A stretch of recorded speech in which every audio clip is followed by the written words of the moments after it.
धर्मक्षेत्रे कुरुक्षेत्रे समवेता युयुत्सवः मामकः पाण्डवश्चैव किमकुर्वत Sanjay.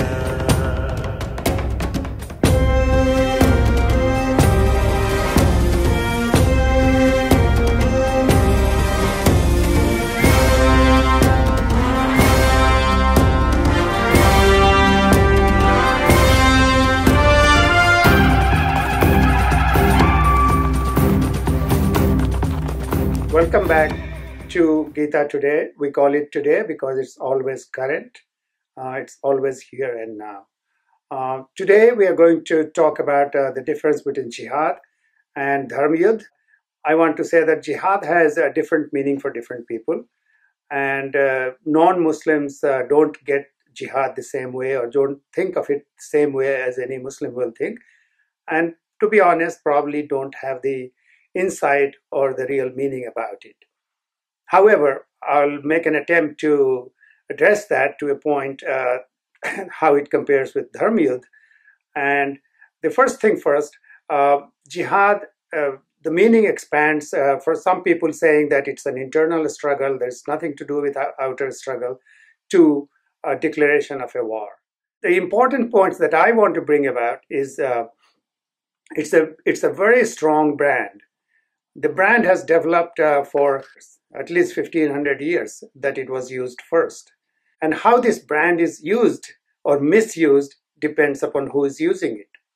Jihad or war or yudh, these are declared by leaders and determined when to declare by leaders. So this topic or this talk applies more to leadership and depends on how leaders use these words, these powerful words. Like any other war, there are two components of jihad. And this is true for any war. And that's the attachment and incentives. Basically, you have to shift your attachment. All attachments are relative. You are attached to your family. You are attached to yourself. But this attachment now shifts to religion or an institution or a country in case of a war. So that attachment becomes more important than your life, attachment to your life, and than the attachment that you have for your family, your friends, or anything else. So all attachments are relative, and this is the whole training that the leader provides, where the attachment is shifted from one area to the other, and you have to feel good about that attachment. You have to feel compelled about that attachment. You have to feel important that that attachment is important for you, important enough even to give your life. So that's the basis of any war, and definitely so for jihad. The second part is incentives. And incentives is somehow it complements with the attachment. To shift an attachment from family to something else, at least your family should be taken care of. At least you should get something in return so that the shifting becomes easier. Your commitment is important. Commitment to nation, commitment to religion is important in shifting the attachment, but incentives complement that and help that.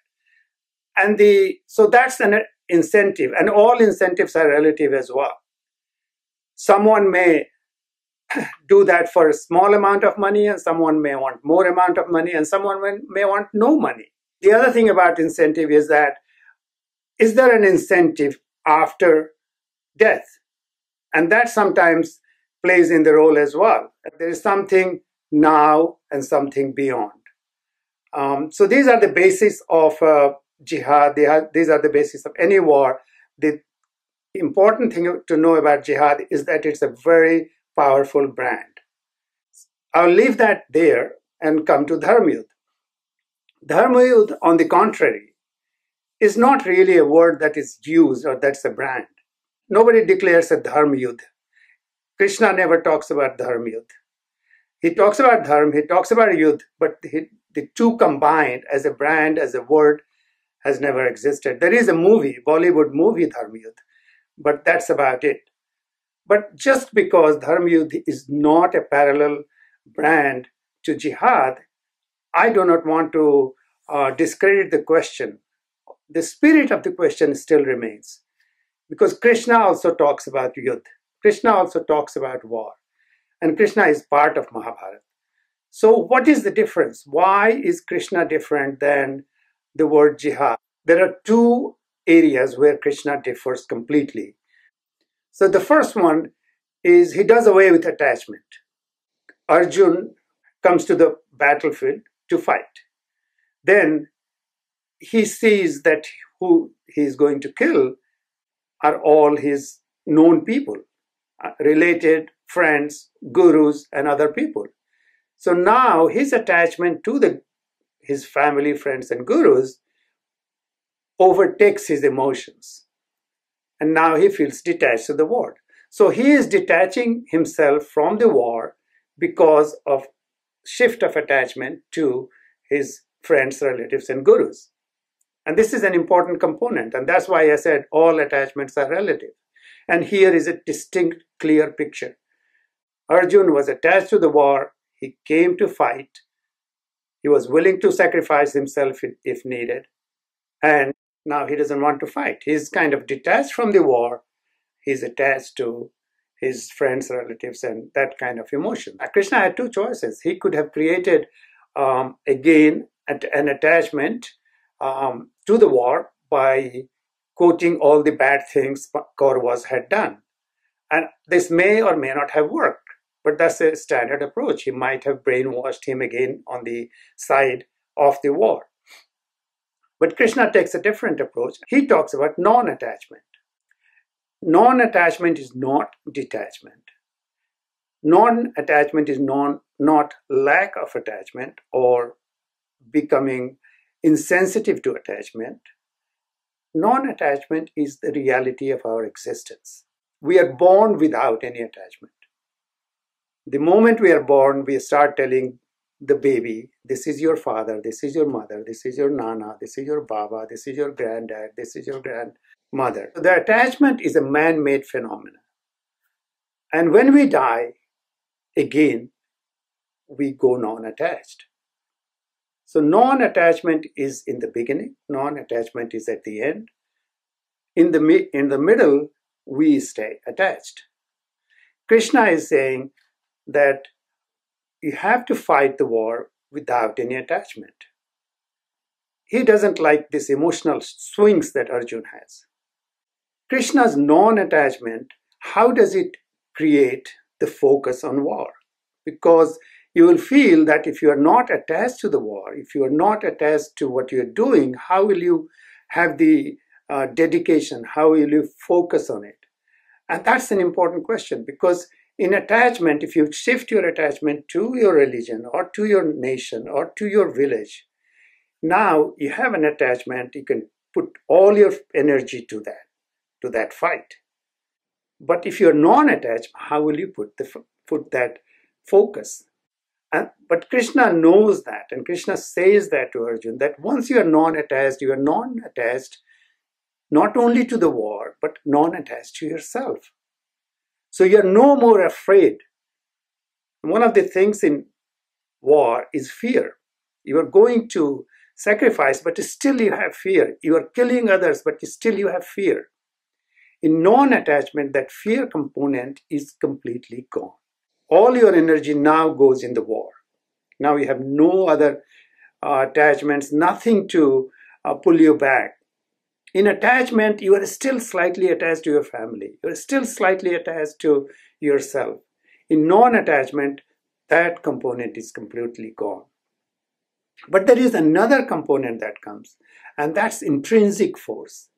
That force that you have never known before, that you have never experienced before, adds a dimension that was not there. And of course, a non-attached person also gets the divine forces to be aligned with you. This is the first component that Krishna differs, and that's the non-attachment part. And that's what he's talking to Arjuna about. Nishkam. Nishkam is non-attachment. The second part that comes into the play, and that's a very important component, is